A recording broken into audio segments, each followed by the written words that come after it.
अस्सलाम वालेकुम स्टूडेंट्स। आज की क्लास के अंदर हम जो है वो लोगो बनाना सीखेंगे, जिसके अंदर हम ग्रेडियंट लोगो जो है वो सीखेंगे कि अगर आप ग्रेडियंट लोगो बनाना चाहते हैं तो वो किस तरह से बनाएंगे। इसको ओवरलैपिंग ग्रेडियंट लोगो कहा जाता है। ओवरलैपिंग का मतलब है, ये देखें, अगर आपको ये शेप नज़र आ रही है तो ये यहाँ से चल रही है और यहाँ से इसके नीचे है और इधर से आकर इसके ऊपर है और इसके नीचे है। इसी तरह ये वाली शेप ओवरलैप कर रही है इसके नीचे और इसके ऊपर और इसके नीचे। ठीक है, तो इसको ओवरलैप, ये पॉइंट कॉन्सेप्ट है। ठीक है, और ग्रेडियंट ये जो हमने अप्लाई किया हुआ है, और लोगो ऑब्वियसली जो हम अभी बनाएंगे। तो सबसे पहले जी आप लोगों ने करना क्या है, अपने आर्ट बोर्ड का साइज लेना है। यहाँ पे फाइल में जाऊंगा, न्यू में जाऊंगा और आर्ट बोर्ड का साइज हम लेंगे यहाँ पे 1080 बाई 1080 पिक्सल का। ठीक है, 1080 बाई 1080 पिक्सल आप लेंगे इसका आर्ट बोर्ड का साइज, और यहाँ से कर देंगे आप इसको क्रिएट। ये हमारा आ गया जी आर्ट बोर्ड। अब आर्ट बोर्ड बनाने के बाद नेक्स्ट स्टेप आपने क्या करना है, आप अपने ग्रिड्स को सेट करेंगे। ग्रिड्स बेसिकली क्या होते हैं वो अभी आपको मैं शो करवाता हूँ। उससे पहले आपने क्या करना है कि अपनी सेटिंग करनी है ग्रिड्स की। ग्रिड्स की सेटिंग करने के लिए आप जाएंगे यहाँ पर एडिट के मेन्यू में, और यहाँ पर आपके पास ऑप्शन है प्रेफरेंस की, ये सबसे एंड वाला पॉइंट। प्रेफरेंस में जाकर आपके पास यहाँ पर ये मौजूद है पॉइंट, गाइड्स एंड ग्रिड। आप यहाँ पर क्लिक कर देंगे, इसको ओपन कर देंगे और यहाँ पर ये देखें वही कैटेगरीज आ रही हैं। यहाँ पर भी आपने गाइड्स एंड ग्रिड को सिलेक्ट करना है, और बाकी किसी को भी आपने जो है वो नोट नहीं करना, या उसको क्या कह सकते हैं, किसी भी पॉइंट को आपने टच नहीं करना। ठीक है, यहाँ से अगर आप अपनी रूलर्स का कलर चेंज करना चाहते हैं तो वो कर सकती हैं। ठीक है, ये भी बता दूंगा आपको मैं फ्यूचर में। सो यहाँ से जी पहला पॉइंट आपने यहाँ पे सेट करना है ग्रिड लाइन एवरी 60 पिक्सल, आपने यहाँ पे सेट करना है इसको। ठीक है, और सब डिविजन आपने रखनी है 2।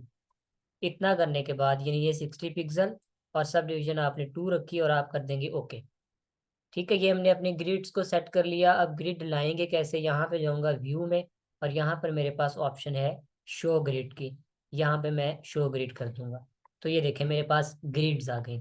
अब अगर मैं जूम करके दिखाऊं, जो हमने कॉन्सेप्ट अप्लाई किया 60/2 वाला, ठीक है, जो हमने ग्रिड की सेटिंग की, तो वो कॉन्सेप्ट बेसिकली है क्या, देखें। मैं अगर यहाँ पे एक बॉक्स ड्रा करता हूँ यहाँ से लेकर यहाँ तक, तो ये मेरा एक 60/60 पिक्सल का एक रेक्टेंगल है। ठीक है, और जो हमने नीचे सब डिवीजन देखी थी वो क्या चीज है, देखिए, हर 2 बॉक्सेस के बाद यानी रो वाइज और कॉलम वाइज, यानी 1 2, हर 2 बॉक्सेस के बाद हमें एक लाइन मिल रही है रो वाइज भी, और इसी तरह अगर कॉलम वाइज आए तो हर 2 बॉक्सेस के बाद एक लाइन मिल रही है। खैर ये आपको जस्ट बताने के लिए मैंने किया। ओके, अब हम स्टार्ट करते हैं अपने लोगों को। सबसे पहले आप लेंगे जी पेन टूल। पेन टूल लेने के बाद आपने यहाँ से फिल ऑफ कर देना है। जब भी पेन टूल यूज़ करें हमेशा आप जो है वो फिल को ऑफ कर दें, स्ट्रोक को ऑन रखें। और स्ट्रोक का जो है वो यहाँ पर मैं कलर दूंगा ये वाला, और इसका स्ट्रोक साइज आपने बढ़ा लेना है और आपने इसको कर लेना है 60 पॉइंट में कर। ठीक है, थोड़ा सा जूम कर रहा हूँ स्क्रीन को। अब यहाँ पे हम क्या करेंगे, मैं पहला पॉइंट लगाता हूँ यहाँ पर, और 5 बॉक्सेस छोड़कर मैं आगे मूव करूंगा, यानी कि 1 2 3 4 और 5। ठीक है, नेक्स्ट पॉइंट मैंने यहाँ पर लगा दिया। इसी तरह शिफ्ट का बटन दबाते हुए अब 2 बॉक्सेस के साथ यानी 1 और 2, नेक्स्ट पॉइंट मैं यहाँ पर क्लिक कर दूंगा, और इसी तरह नीचे यहाँ शिफ्ट का बटन दबाते हुए मैं आखिरी पॉइंट तक आ जाऊंगा। तो ये हमारी एक लाइन बन जाएगी, यानी कि एक पाथ बन जाएगा। इसको थोड़ा सा मैं अगर इधर कर लूँ यहाँ तक। ओके, ये हमारा पॉइंट नंबर 1 हो गया। अब पॉइंट नंबर 2 में क्या करेंगे, आप इसी लाइन को पकड़ेंगे, यानी पाथ को पकड़ेंगे, आल के साथ शिफ्ट का बटन दबाते हुए आपने इसकी कॉपी ले लेनी है। ये हमने कॉपी ले ली यहाँ पर। ठीक है, थोड़ा सा और साइड पे रखना है तो कर दें आप, इतना गैप कर दें। ओके, इतना करने के बाद आप क्या करेंगे, डायरेक्ट सिलेक्शन टूल लेंगे और ये ऊपर वाले 2 एंकर पॉइंट्स जो आप यहाँ से सेलेक्ट कर लेंगे और इनको मैक्सिमम पॉइंट तक क्या कर देंगे, राउंड कर देंगे। ठीक है, ये स्टेप नंबर 2 हो गया हमारा यहाँ पे। स्टेप नंबर 3 में क्या होगा, इसी तरह सेम आप आर के साथ शिफ्ट के साथ इसकी कॉपी लेंगे। और अब की बार, अब मैं यहाँ पर अगर एक चीज़ दिखाऊं तो ये आपका जो स्ट्रोक लगा हुआ है बाहर, और उसके अंदर एक लाइन मौजूद है, ये देखें। ठीक है, यहाँ पर भी लाइन मौजूद है और यहाँ पर भी लाइन मौजूद है। अब हमने इसको क्या करना है, कन्वर्ट टू शेप कर देना है। शेप, कन्वर्ट टू शेप का मतलब है एक्सपेंड कर देना। ऑब्जेक्ट में जाकर मैं क्या कर दूंगा, इसको एक्सपेंड कर दूंगा तो ये मेरी एक शेप बन जाएगी। अब देखें, लाइन खत्म होगी इसमें, ये लाइन खत्म हो गई यहाँ से। ओके, ये था जी हमारा स्टेप नंबर 3। अब मैं क्या करता हूँ, इसी की आर्ट के साथ कॉपी लेता हूँ और इसको मैं रखता हूँ यहाँ पर, इसके नीचे यहाँ पर लाके रख देता हूँ।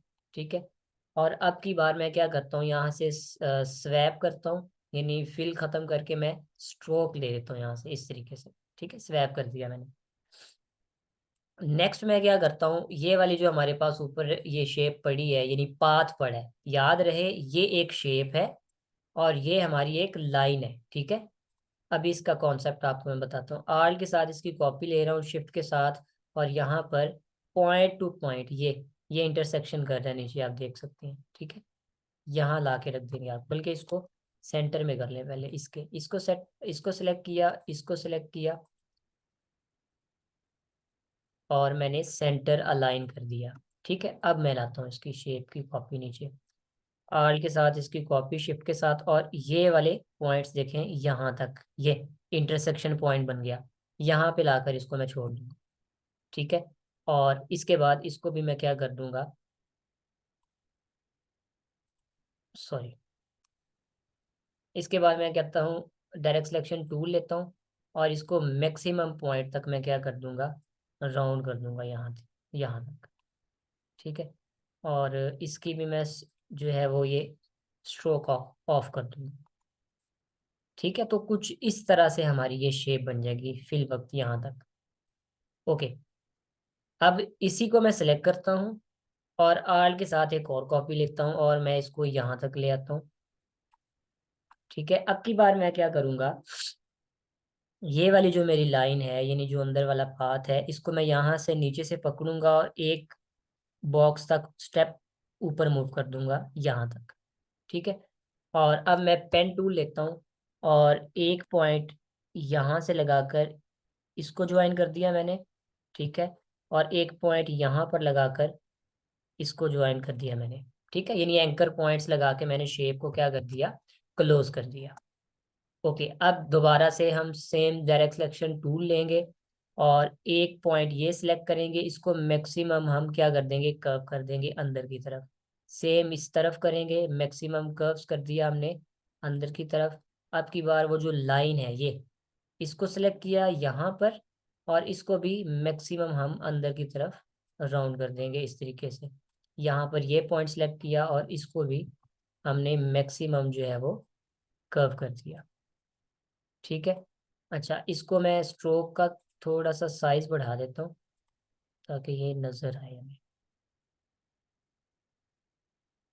यहाँ पे हमारे पास स्ट्रोक का पैनल होगा, अगर नहीं है तो हम यहाँ पे विंडो पे जाके स्ट्रोक ले आते हैं। ये विंडो में गए और यहाँ पे हम आ गए स्ट्रोक के पैनल में। अच्छा, इधर पड़ा है मेरे पास, ये ऊपर पैनल्स आ रहे हैं, नज़र नहीं आ रहा मुझे ये। ठीक है, एक पॉइंट इसका बढ़ा देता हूँ मैं, 1 कर देता हूँ। ओके, अच्छा जी, अब नेक्स्ट स्टेप के अंदर हम क्या करेंगे, अब इसी की कॉपी हम उठाते हैं यहाँ से और यहाँ पे मैं आल के साथ फिर इसकी कॉपी लेके आ रहा हूँ यहाँ तक। अब यहाँ पर वही बात याद रहे कि नीचे हमारी शेप पड़ी है ये वाली, और ये हमारी एक लाइन पड़ी है। ठीक है, याद रखें आप इसको। अब की बार मैं क्या करता हूँ, इन दोनों को सेलेक्ट करूंगा और मैं चला जाता हूँ पाथ फाइंडर के पैनल में। पाथ फाइंडर का पैनल का कैसे आएगा, विंडो में जाएंगे और यहाँ पर हमारे पास पाथ फाइंडर होगा। ठीक है, ये भी ऑलरेडी एक्टिव है। इधर से मैं देखता हूँ कहाँ पड़ा हुआ है, ये है पाथ फाइंडर का पैनल। बाकी मैं पैनल ऑफ कर रहा हूँ, ज़रूरत होगी तो हम एक्टिव कर लेंगे। अच्छा, अब यहाँ तक आने के बाद मैं इसको कर दूंगा डिवाइड, क्योंकि मैं चाहता हूँ कि मेरा ये वाला पार्ट जो है वो अलग बन जाए और जो इनर पार्ट है ये अलग बन जाए। तो इसके लिए मैं यूज करूंगा डिवाइड का, यानी दोनों को मैंने क्या कर दिया, अलग अलग कर दिया, तकसीम कर दिया। यहाँ पर मैं डिवाइड पर क्लिक कर दूंगा तो ये मेरी शेप्स क्या हो जाएंगी, डिवाइड हो जाएंगी। और अनग्रुप कर दूंगा, राइट क्लिक करके इसको कर दिया मैंने अनग्रुप। ठीक है, अब देखें, एक शेप मेरी ये बाहर वाली बन गई और एक शेप मेरी ये अंदर वाली बन गई। मतलब इन दोनों को अब मैं अलग अलग से कलर कर सकता हूँ। देखें, इसको अगर मैंने ये किया है तो इसको मैं कोई और कलर कर सकता हूँ। ठीक है, इस वजह से हमने डिवाइड किया। अगर मैं यहाँ पर ये कलर करता हूँ फिल, देखें तो फिर क्या होगा, ये ले, वो पूरी शेप है, नीचे शेप पड़ी है और ऊपर एक ये लाइन पड़ी है हमारे पास, ये देखें, लाइन में कलर फिल नहीं होगा। ठीक है, वो उसको कवर कर देगा। इस वजह से हमने इसको क्या किया, यहाँ पर डिवाइड कर दिया। सो फिल वक्त इसको मैं वही कलर दे रहा हूँ यहाँ तक। ठीक है, बल्कि अभी कलर नहीं देते हम। इतना करने के बाद आप लोग क्या करेंगे, इसको बल्कि कलर देना तो दे लें, दे देते हैं कलर, बाद में हम स्ट्रोक अप्लाई करेंगे तो फिर इसको देख लेंगे। अभी फिल वक्त आपको समझाने के लिए बता रहा हूँ, या रहने दें कलर अभी। ठीक है, अच्छा, अब इन दोनों को सिलेक्ट किया मैंने और मैंने राइट क्लिक किया और यहाँ पे जाता हूँ मैं ट्रांसफॉर्म के पैनल में और यहाँ से मैं करता हूँ रोटेट। ठीक है, पहला स्टेप बता रहा हूँ, रोटेट करेंगे हम यहाँ पे। रोटेट करने के लिए आपसे वो डायरेक्शन पूछता है कि जी आपको किस एंगल में रोटेट करना है। ठीक है, तो मैं कहता हूँ जी मुझे 45 के डिग्री एंगल में इसको रोटेट कर दो। और फिर वो पूछ रहा है कि आपने इसकी कॉपी लेनी है या ओरिजिनल को ही रोटेट करना है। तो ये मेरा प्रीव्यू है, देखें, ये यहाँ से आप चेक कर सकते हैं कि किस तरह होगा। तो मैं कहता हूँ नहीं जी, मुझे ओरिजिनल को ही रोटेट करना है। ओके कर दिया मैंने, ठीक हो गया। अब सेम उसी तरीके से दोबारा राइट क्लिक करूंगा, ट्रांसफॉर्म में जाऊंगा और अब की बार मैं करूंगा रिफ्लेक्ट। ठीक है, रिफ्लेक्ट हमने लास्ट टाइम भी कॉन्सेप्ट पढ़ा है। और अब की बार इसको मैं कॉपी लूंगा इसकी। ठीक है, कॉपी जैसे ही मैंने ली तो ये देखें जी, अब मेरे पास ये शेप बन गई है। ठीक है, अच्छा, अब इतना करने के बाद ये हमारी एक शेप बन गई है। अब इसको मैं मजीद नीचे ले आता हूँ एक कॉपी और, ताकि आपको नेक्स्ट स्टेप जो है वो समझ आए। कार्डबोर्ड का साइज थोड़ा सा बड़ा कर देता हूँ मैं यहाँ से। ठीक है, और यहाँ से मैं इसको ले आता हूँ जी। अब हमारा ये जो पॉइंट है, अब स्टार्ट होगा कॉन्सेप्ट किसका, ओवरलैपिंग एरिया। ठीक है, वो जो मैंने आपको स्टार्ट पे बताया था। ओवरलैपिंग का मतलब है हमारा ये जो इंटरसेक्शन पॉइंट कर रहे हैं हमने दिखाना है ये चीज़, ये देखें, ये ओवरलैप हो रहा है, यानी ये ऊपर से जा रही है, ये यहाँ से नीचे से हो रहा है और फिर ऊपर आ गई और ये नीचे हो गई। तो ये इस तरीके से हमने ओवरलैप करवाना है। अब उसका तरीकाकार क्या है, सारी शेप सिलेक्ट करें, शेप बिल्डर टूल लें यहाँ पर। ठीक है, अच्छा, अब देखें, ओवरलैप के लिए सबसे पहले ये आपकी शेप आ रही है कि ये, और एक ये इसकी इनर शेप जा रही है। ठीक है, पहले हम एक साइड को देखेंगे। अच्छा, यहाँ से मैं इस वाली को पकड़ता हूँ और यहाँ तक ले आता हूँ। ठीक है, हमने इसको ऊपर शो करवाना है और सेम मैं इसके साथ वाली शेप को ऊपर शो करवाना है, तो ओवरलैप यहाँ तक कर दूंगा। ठीक हो गया, और उसके बाद जो है वो, 1 मिनट दीजिएगा।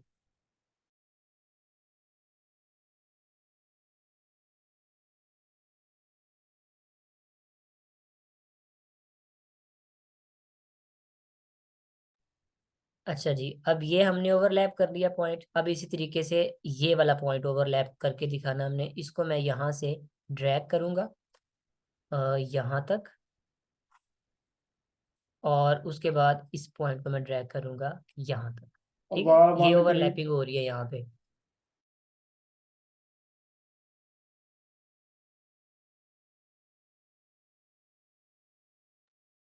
ओके, अब नेक्स्ट स्टेप चलते हैं हम यहाँ पे जी। हमारा जो सेकंड पॉइंट बन रहा है ये वाला, इसको अब ओवरलैप करके दिखाते हैं। अब अच्छा, पहले हमने ये वाली साइड की थी ना, नहीं, हमने ये वाला एरिया किया है पहले। ठीक है, अब हम ये वाला एरिया करेंगे। यहाँ से मैंने इसको ओवरलैप करवा दिया ये, और उसके बाद मैंने इसको ओवरलैप करवा दिया।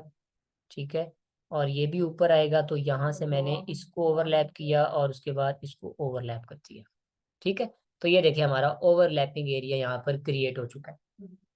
अच्छा, अब यहाँ पे देखिए, आपको पता है कि हमने जब डिवाइड किया था तो हमारी ये शेप्स अलग अलग से पड़ी है। अब आपने क्या करना है, साइड बाय साइड जो शेप्स बन रही हैं उन सबको ग्रुप कर लेना ताकि हम उनको इकट्ठा कलर कर सकें। अब हम यहाँ पे क्या करते हैं, एक शेप मेरे, अच्छा ये याद रखें यहाँ पे ये सारी शेप्स अलग हैं, ये देखें, जिसको भी आप पकड़ना चाहते हैं ये सारी शेप्स आपकी अलग है यहाँ पे। ठीक है, कंट्रोल जी करता हूँ मैं यहाँ पे।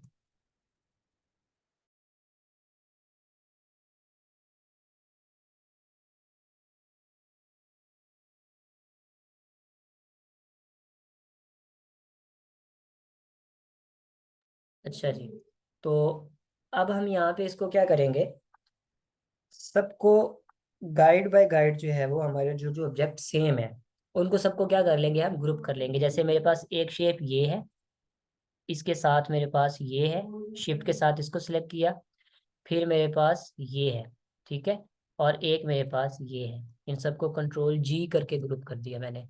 सेम प्रोसेस नीचे वाली शेप के साथ, इसको सिलेक्ट किया, इसको सिलेक्ट किया, इसको सिलेक्ट किया और इसको सिलेक्ट किया, कंट्रोल जी कर दिया। ठीक है, ये एक साइड होगी हमारी।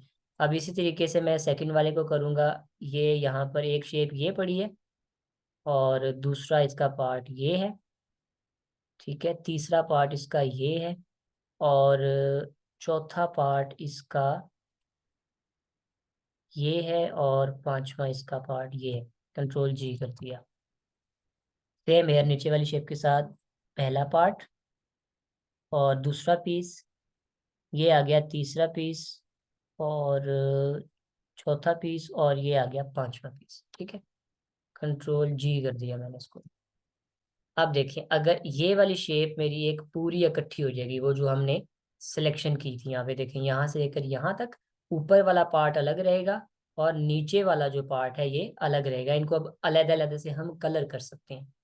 अब हमने अप्लाई करना है यहाँ पर जी ग्रेडियंट। ठीक है, ग्रेडियंट अप्लाई करना है, वो अब आपको मैं करके दिखा रहा हूँ। पहले ऊपर वाली शेप लेता हूँ, ये वाली, ये मेरा ग्रेडियंट पड़ा है, इस पर मैंने ग्रेडियंट अप्लाई कर दिया। ठीक है, अब नीचे वाली शेप सेलेक्ट करता हूँ, ये वाली, और इसको इसको भी मैंने ग्रेडियंट लगा दिया। लेकिन इसके बारे में मैं कहता हूँ, पहले वाली में वाइट इधर था ब्लैक इधर था, मैं चाहता हूँ कि इस वाले में ब्लैक इधर आ जाए और वाइट उधर चला जाए।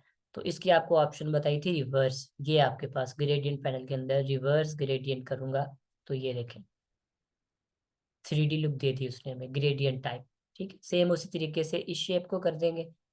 यहाँ पर ग्रेडियंट ये लगा दिया और नीचे वाली को यही लगाकर हमने क्या कर देना है, रिवर्स कर देना। तो ले जी, ये हमारा बन गया ओवरलैपिंग ग्रेडियंट लोगो। स्ट्रोक लगी हुई है, इसको स्ट्रोक को मैं सिलेक्ट करके ऑफ कर दूंगा यहाँ पे। ठीक है, तो ये हमारा ओवरलैपिंग एरिया बन गया। अच्छा, यहाँ पर कुछ प्रॉब्लम लग रही है मुझे, हमारे इस लोगो में क्या है, ये नीचे था, ये नीचे था, और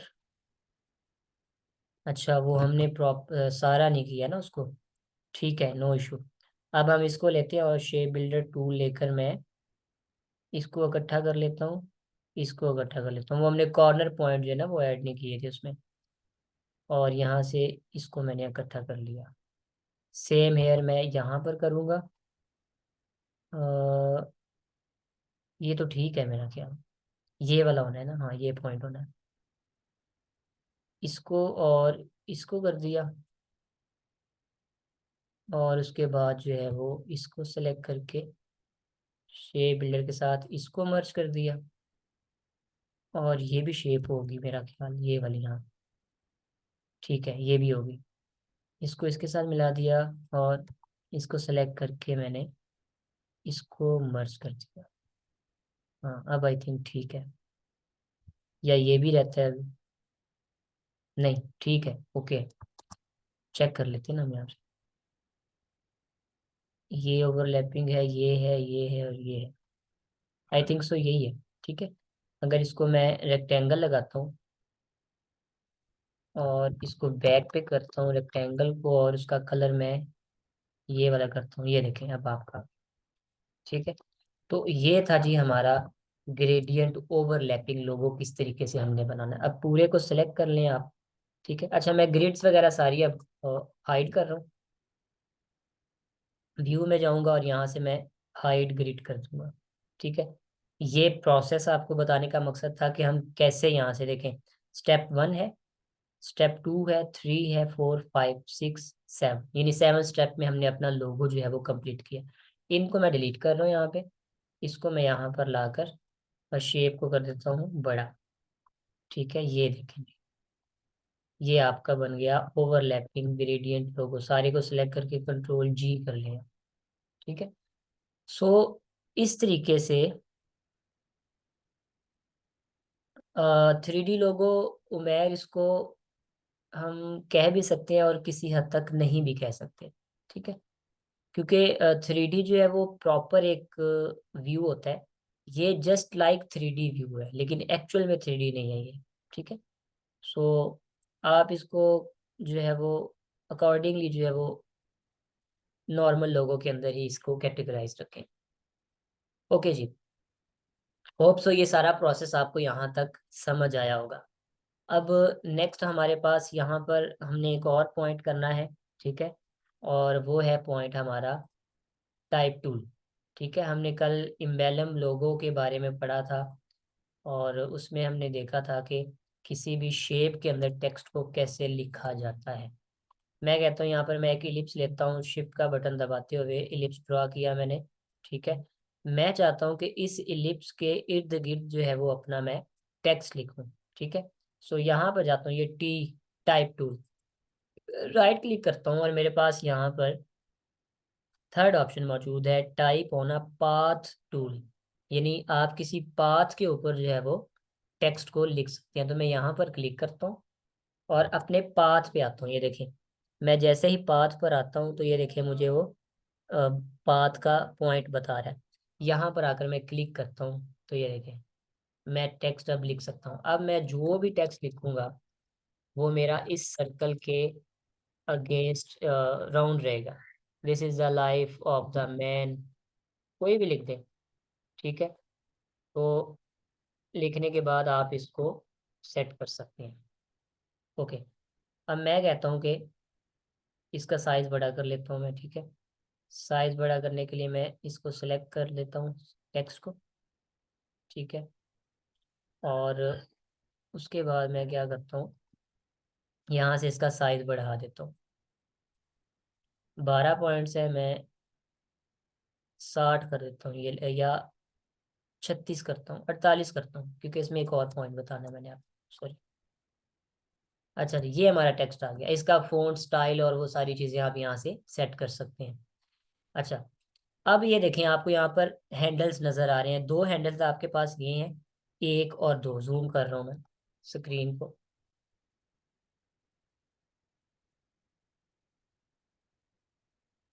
ये देखें जी, ज़्यादा जूम हो गया। ये आपके पास दो हैंडल्स हैं। ये हैंडल्स मेरे मूवमेंट के लिए हैं, टेक्स्ट की मूवमेंट के लिए। आप क्या करते हैं, अगर इन हैंडल्स को मूव करते हैं ना, तो ये देखें आपका टेक्स्ट जो है वो उसके मुताबिक मूव होगा।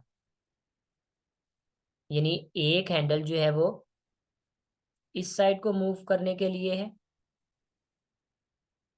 ठीक है, ये देखें, और दूसरा आपके पास ये हैंडल है। आप इसको जहां पर सेट करेंगे ऑपोजिट डायरेक्शन के साथ वो वहां तक टेक्स्ट जाएगा आपका। तो मैं कहता हूँ कि जी मैं इन दोनों को फिल वक्त जो है वो सेंटर में रख देता हूँ यहाँ पे। यहाँ से इसको पकड़, हाँ क्या हो गया,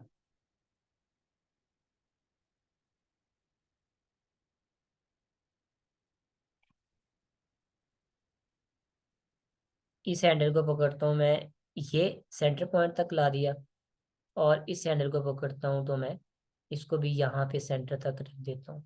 ठीक है, अगर आपने इस तरह करना है, यानी टेक्स्ट को ऊपर शो करवाना है, तो आप इस हैंडल को इस तरफ ले आए।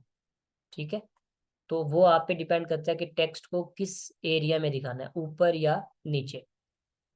ओके, ये दो हैंडल्स आपके इस काम के लिए हैं। इसी तरह अगर आपको मैं एक और चीज़ यहाँ पर दिखाऊं, तो आपके पास यहाँ पे एक तीसरा हैंडल भी मौजूद होगा। ठीक है, अब तीसरा हैंडल कहाँ पे है वो हम देखते हैं। तीसरा हैंडल हमारे पास ये है, ये हमारे टेक्स्ट को मूव करने के लिए। और तीसरा हैंडल ये है, ये देखें, ये लाइन सी आपको नजर आ रही, जूम कर रहा हूँ, ये। ठीक है, ये भी टेक्स्ट को मूव करने के लिए है, लेकिन अगर आप चाहते हैं अभी आपका टेक्स्ट उस पाथ के आउटसाइड पे है, आप चाहते हैं कि उस पाथ के इनर साइड पर मेरा वो टेक्स्ट चला जाए, तो इस हैंडल को पकड़े और अंदर की तरफ कर दें, ये लें। ठीक है, अब वो टेक्स्ट मेरा कहाँ चला जाएगा, उस पाथ के अंदर वाली साइड पे चला जाएगा। ठीक है, सो इस तरीके से आप पाथ के बाहर भी टेक्स्ट लिख सकते हैं या पाथ के आउटसाइड भी टेक्स्ट को जो है वो लिख सकते हैं। अच्छा, अब मैं जल्दी जल्दी से बाकी एग्जांपल्स भी बता देता हूँ। मैं लेट्स यहाँ पे पेन टूल लेता हूँ और यहाँ से मैं कोई कर्व्स ड्रा कर लेता हूँ। ठीक है, कोई एक पाथ बना लेता हूँ कोई सा भी। फॉर एग्जाम्पल ये कर दिया मैंने, स्ट्रोक ऑफ फिल ऑफ कर रहा हूँ, ये पाथ बन गया। मैं चाहता हूँ कि इस पाथ के गिर्द मेरा टेक्स्ट रहे, तो मैं type on a path tool करता हूँ, यहाँ पर लाकर क्लिक करता हूँ। तो अब देखें, मैं जो भी टेक्स्ट टाइप करता हूँ तो वो मेरा उस पाथ के इर्द गिर्द रहेगा, देखें। ठीक है, इसी तरह मैं यहाँ पे एक स्पाइरल ले लेता हूँ, ये स्पाइरल बड़ा है, मैं स्पाइरल ड्रा करता हूँ यहाँ पे। ठीक है, स्पाइरल ड्रा करके फिर मैं टाइप ऑन पाथ टूल लेता हूँ और यहाँ से मैं स्टार्ट करता हूँ अपना टेक्स्ट। ये देखें, जो भी आप टेक्स्ट लिखना चाहते हैं वो आप लिख सकते हैं। ठीक है, डायरेक्शन चेंज करनी है तो वही, ये हैंडल पकड़ें तीसरे वाला ये, और इसको अंदर की तरफ खींचें। ठीक है, सेट करना है तो यहाँ से ये पकड़ा, इस हैंडल को कर दिया, और एक हैंडल आपके पास ये है, इसको आप सेट करके यहाँ से ये देखें, टेक्स्ट को आप सेट कर सकते हैं, घुमा सकते हैं यहाँ से। ठीक है, टेक्स्ट का साइज छोटा करना है, बड़ा करना है, उस शेप के राउंड आपने उसको एडजस्ट करना है, वो आप पे डिपेंड है कि आप किस तरह से उसको करना चाहते हैं। ठीक है, सो ये हमारा मेजर था पॉइंट जो हमने आज डिस्कस करना था, टाइप ऑन पाथ टूल। इसके अलावा भी ये सारे टाइप टूल के एग्जांपल्स हैं, वो आपको मैं जल्दी जल्दी से बता देता हूँ। ये वर्टिकल टाइप टूल क्या होता है कि आप अगर वर्टिकली किसी टेक्स्ट को लिखना चाहते हैं, देखें मैं यहाँ पे लिखता हूँ, this is me, my name is Naeem, so on, यानी वो कॉलम वाइज टेक्स्ट आपका चलता जाएगा। ठीक है, इसी तरह यहाँ पे हॉरिजॉन्टल होगा, ये हॉरिजॉन्टल है यहाँ पे नहीं है। ठीक है, अच्छा उसके बाद नेक्स्ट पॉइंट हमारे पास ये तो सिंपल है, और ये है area type tool. Area type tool क्या होता है, आप एक स्पेसिफिक बाउंड्री बना देते हैं। ठीक है, लेट से मैं यहाँ पे कहता हूँ कि मैंने टेक्स्ट लिखा है यहाँ पे कोई भी। ठीक है, कोई भी टेक्स्ट लिख दिया मैंने, और यहाँ से मैं इस टेक्स्ट को सिलेक्ट करता हूँ, और यहाँ से मैं अपना एरिया मेंशन कर सकता हूँ, एरिया फिक्स कर सकता हूँ। ठीक है, क्या हो रहा है ये, no must no create inside path,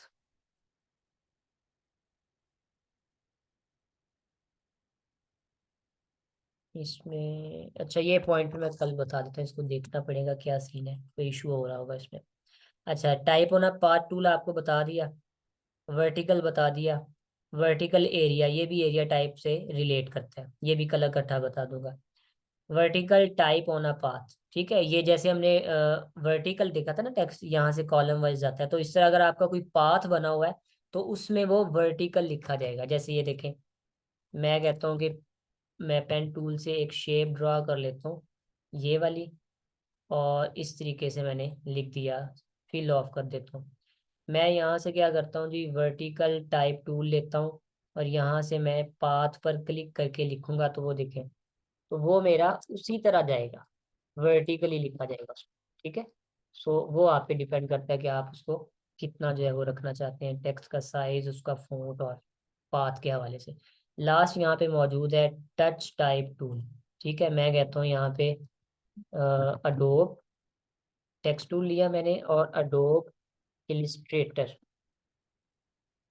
ये लिखा फॉर एग्जांपल मैंने, और इसको मैं थोड़ा जूम कर देता हूँ, और यहाँ से चलें, ये काफ़ी है। मैं यहाँ से लेता हूँ touch type tool. Touch type tool का मतलब है कि आप किसी एक लेटर को सेलेक्ट कर सकते हैं उस वर्डिंग में से, उस पैराग्राफ में से, और उसके साथ आप प्ले कर सकते हैं। जैसे मैं चाहता हूँ कि अडोब के साथ मैं आई को क्लिक करूँ, और अब इसके साथ मैं प्ले करूँ।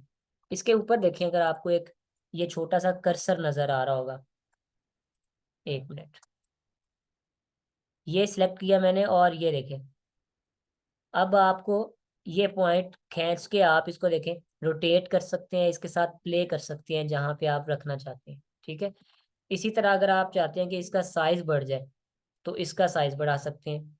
ठीक है, आप यहाँ से इसको खींचे, इस तरीके से भी कर सकते हैं, आप ऊपर की तरफ लेके जाना चाहते हैं तो ऊपर की तरफ कर सकते हैं उसको। यहाँ से पकड़ता हूँ तो देखें, यहाँ से इस तरह आप कर सकते हैं, इधर से आप इसको इधर मूव कर सकते हैं। ठीक है, वो डिपेंड करता है आप किस शेप में उसको दिखाना चाहते हैं। अब शिफ्ट का बटन दबाकर अगर इसको मैं खींचता हूँ तो ये देखें इस तरह से होगा। ठीक है, और बगैर शिफ्ट के करता हूँ तो वो उस तरीके से। अगर साइज बड़ा करना चाहता हूँ तो ये देखें, यहाँ से आप इसको साइज भी बढ़ा सकते हैं। ठीक है, और स्पेसिंग आप ऑब्वियसली कम रखेंगे तो स्पेसिंग यहाँ से कम कर सकते हैं आप। ठीक है, यहाँ से इतनी स्पेसिंग कर दें यहाँ तक। ठीक है, तो इस तरह आप डिफरेंट लेटर्स को सिलेक्ट करके आप उनके साथ प्ले कर सकते हैं। ठीक है, तो ये आज की हमारी कंप्लीट क्लास थी। एक हमने लोगो डिजाइनिंग सीख लिया और एक हमने टाइप टूल सीख लिया। अच्छा, अभी वापस दोबारा लाजमी आइएगा, एक चीज़ बतानी है मैंने इसमें, और लोगों की असाइनमेंट आपको देनी है और उसमें क्या तरीका है वो आपको बताना। ठीक है, अभी मीटिंग वाइंड अप हो रही है, क्लोज हो रही है।